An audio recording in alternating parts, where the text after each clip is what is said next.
Bike glow. Shit. Ay, di kita. Ayun o. Bike glow. Alim mo. Next client is here. Funny enough, I watched this dude on YouTube, bro. So I was like, crazy. I'm like, at first I was like, this dude's face looks very familiar. And then I was like, I kind of recognize that plate. And I kind of recognize this build. So I was like, I watched this dude, bro. What the hell?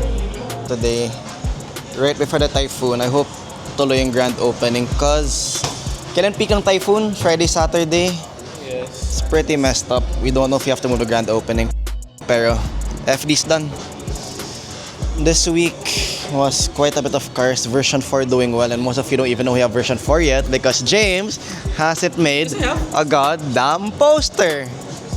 I made a video though. You made a video, but not a poster. So, inquiries, people still ask about the version 3, but we just tell them to come here and surprise them na. Surprise version 4. And they're a lot happier because, dude, look, it's so much brighter. Look at that. Show your Z. Your Z looks like shit. And it's dark. And it's not as bright as the version 4. Dude, come on. Version 4, pretty good, mate.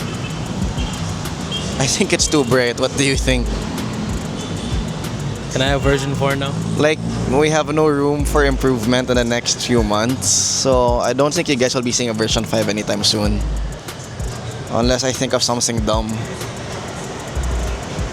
But too bad I'm tired of thinking. So, we're stuck with a version 4 for the next few months. Sorry, guys.